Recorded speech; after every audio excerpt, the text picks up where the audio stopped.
I'm putting my 2 weeks in. What is your immediate gut reaction? Networking is literally 100% of all your human interactions.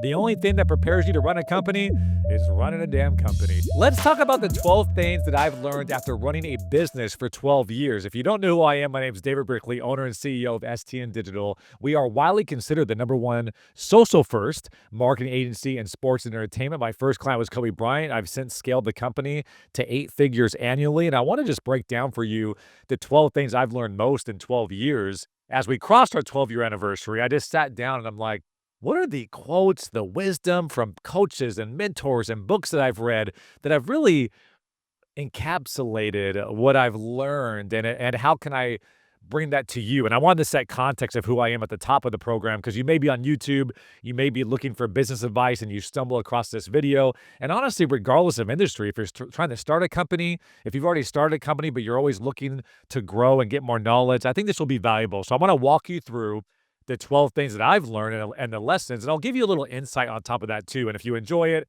shoot me a comment, like this video, subscribe to us on podcasts, all those different things, so we know that the content hits. So the first one is your energy introduces you before you even speak.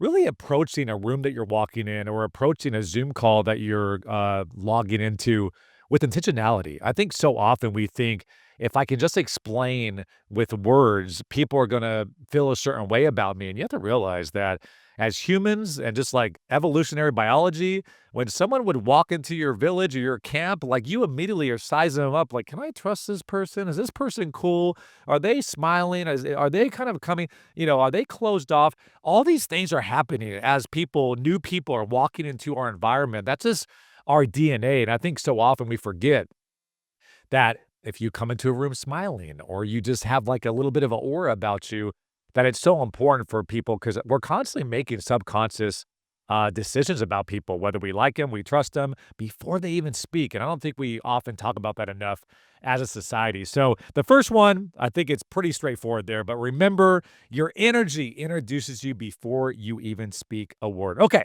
Number 2, this is all about leadership. So regardless if you're running a company, if you are leading people in a department, you have subordinates, this one should hit home for you. And the statement is this: your direct reports should make your life easier, constantly wow you, and you would enthusiastically rehire them again. I think when subordinates and employees aren't working out, there's some reason why it's just not working. As a leader, you want to look inward. Am I training them correctly? Have I set them up for success? Are they aware of their KPIs and what success looks like? That's great. But when I ask leaders, when they're dealing with a human resource issue or like an employee issue, I always ask them, can I just ask you 3 questions? Do they constantly wow you? Yes or no? Do they make your life easier? Yes or no? And if we started the company from scratch, we blew up the department from scratch, and we just did everything from scratch, and we rehired the 7 best people we could, are you enthusiastically rehiring this person? Because that's what incredible teammates do. That's what A players do, is you're like, oh my God. I mean, I cannot even, if they walked into your office today and said, I'm putting my 2 weeks in, what is your immediate gut reaction? Are you, I guess it wasn't really working out and I wish them the best? Or is it, oh my God, how are we going to live without this person? Like, that's what you want for any team, right? As you're building your team. So it's a direct question. It makes you potentially have to have an uncomfortable conversation, but it's a great thing to remember. And as you're listening to this right now, if you lead people, you may be thinking about someone that's struggling. You may be thinking about someone that you've given feedback to, but it's not, for whatever, it's not clicking. And you don't want to feel like a bad person, and you don't really want to sit them down and fire them. What do I do? Is there any way I can get out? Do they constantly wow you? Do they make your life easier? And would you enthusiastically rehire them again? Those are always 3 questions you can ask yourself. And again, the bonus one there, if they walked into your office today and put their 2 weeks in, give me your instant reaction. That's a good barometer if the person is in the right seat or they are not. And also remember, if you don't feel like they're making an impact, that person is not going home feeling like they're impactful as well. So let them spread their wings elsewhere where they can feel like they're winning and not struggling on a daily basis. Okay, number 3. Stress comes from ignoring things that you should not be ignoring. This is the big one, myself included, right? We all get overwhelmed. We all get stressed. And anytime I've worked with my direct reports, and I could just, again, talking about energy, right? You know that they're just overwhelmed and they're kind of spiraling and they don't really even know where to begin.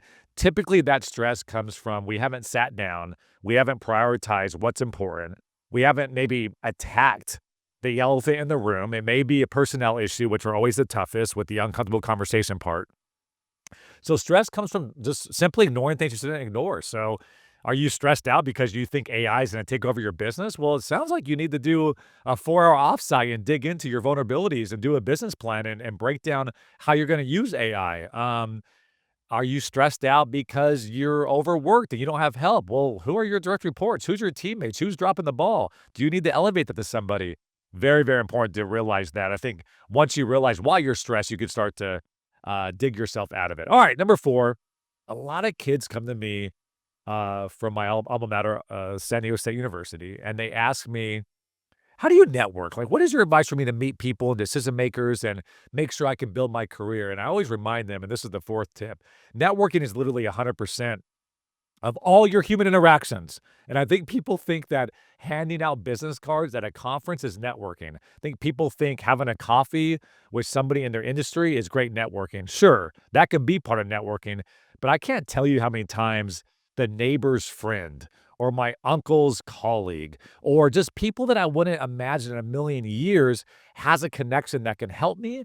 I remember a story too where my dad's friend who worked in construction wife worked at a sports team. I'm like, what? And they made that connection and we started working together. So people forget that. And then what happens is they judge people. Oh, you work in construction. You can't help me. I'm not going to have a coffee with you. I'm not going to have a conversation about where my goals are, what my plans are.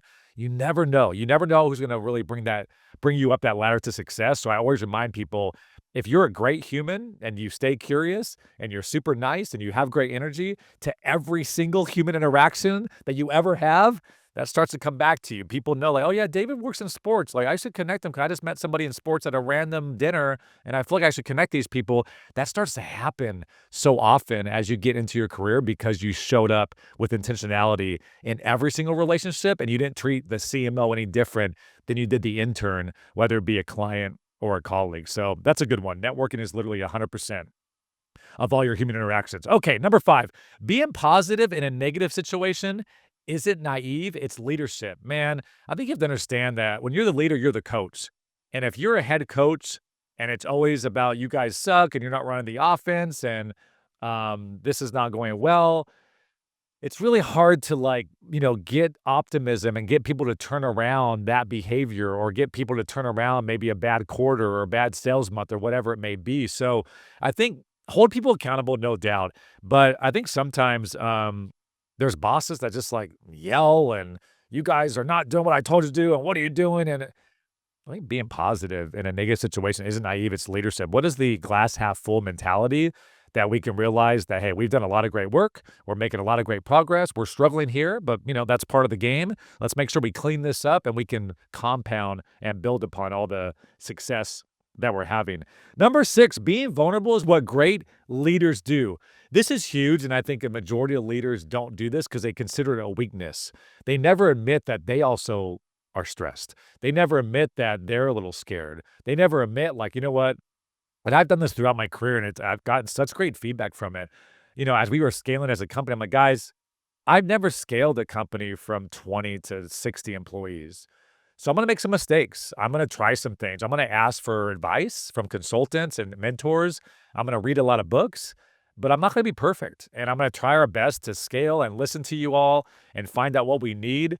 But give me some grace here as I figure this out because I've never done this before. And just saying that, humans understand that and appreciate that vulnerability. They appreciate the transparency so much. I've gotten so much great feedback over my career from my employees that are still here or even have left STN.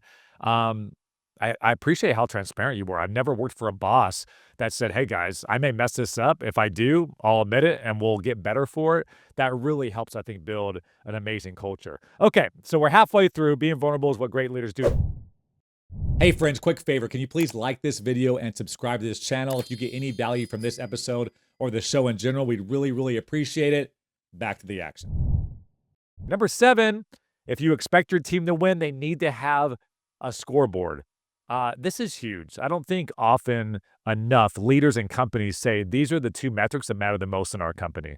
Think about a sports team. Let's look at a basketball team for a second. At any point in the game, they can look up in the scoreboard and they know if they're tied, they're up, or they're down.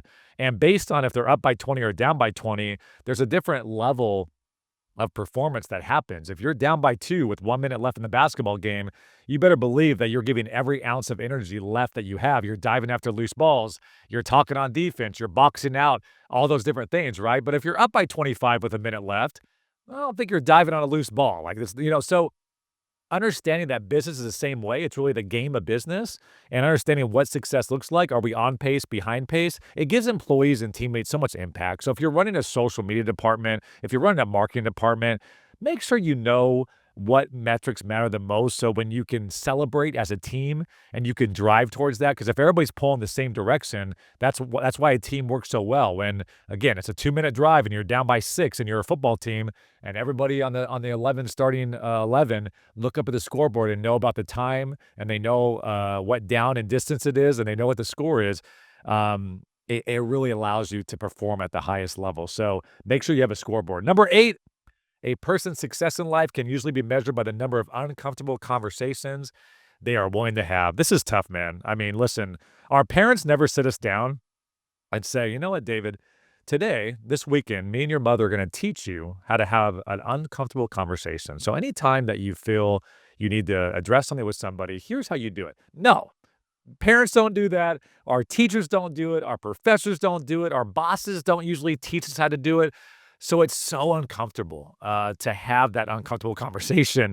And the only way you get better at it, just like working out a muscle, you just got to work it and you got to do it and you got to lean into it. And every time you do it, you get 1% better. It never gets 100% easier, but firing somebody, it never gets easier. It's a worst thing you can ever do as a leader is letting somebody go. And every time I've done it, I stress about it. I lose a little sleep at night. It sucks. But in order to win as a team, in order to make sure you're being fair across the board, holding everybody accountable, and being a good coach, you have to hold people accountable. If they miss that accountability, you have to let them go. And that is an uncomfortable conversation. Look somebody across the table and say, it's not working out. I'm so sorry. Thank you for all that you've done, but today's your last day. It's tough. Or, hey, I didn't really, appreciate how you talked over me in that meeting. I really felt like you belittled me. Is there any way that we can work on that together as a teammate? Woo, that's tough. But I'm telling you, the more you can work on that in your personal life, your professional life, the more you work on it in your professional life, it gets better in personal relationships, setting boundaries, all those different things. So it really is true. If you think about it, it's a Tim Ferriss quote, but usually a person's success in life, it's uncomfortable to ask for a raise. It's uncomfortable to say you're not getting the right mentorship. It's uncomfortable to tell your colleague that you don't love the way they address you on Zoom meetings, whatever. But the more you do, you'll be more successful. All right, number 9, systems are for people who care about winning repeatedly. That's from Atomic Habits and James Clear. It's pretty self-explanatory. I mean, if you want to win, you got to create a system that you can measure, that you can adjust, that you can know if you're on pace, off pace, and that's all about creating a system. No different than Starbucks. If I order a iced coffee with sugar-free vanilla and splash of almond milk, which is my drink, by the way. Whether I'm in Seattle or San Diego or New York, it tastes exactly the same. You know why? Because Starbucks has a system, so their coffee tastes the same, and their syrup and their splash of almond milk, whatever. They train their people on a system to make sure across the country, across the world, I can experience the same quality, no different in your respective divisions and jobs as well. Number 10, one of my favorites, and I get a lot of great feedback. On this post I did on LinkedIn, by the way, this was one of the number one things people took away and kind of had an aha moment on. Number 10, even a wrong decision is better than indecision. Whew. I know. Some of you are like, damn, you're right.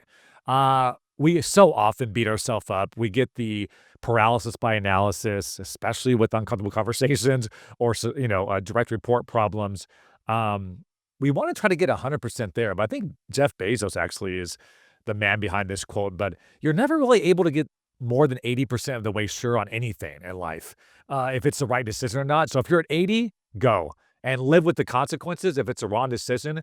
But just remember that making wrong decisions is good too, because it's all learning and it's all data that you can then use for the next decision. And the more wrong decision you make, you actually get more data to make more right decisions.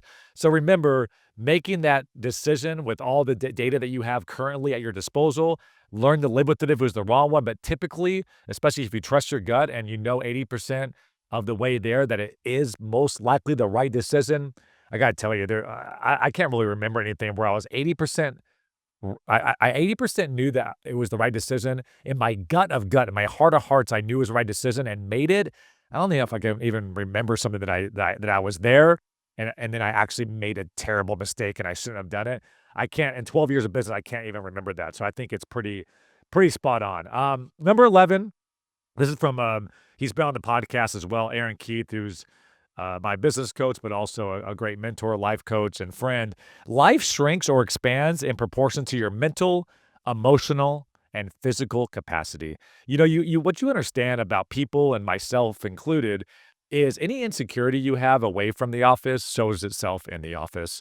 Any problem you have with uncomfortable conversations in your personal life shows up professionally. As you get better, personally or professionally, it immediately starts to show the compounding effects in both sides of your life. So I've taught a lot of people at our company about the idea of radical candor, right? Where you care personally but challenge directly.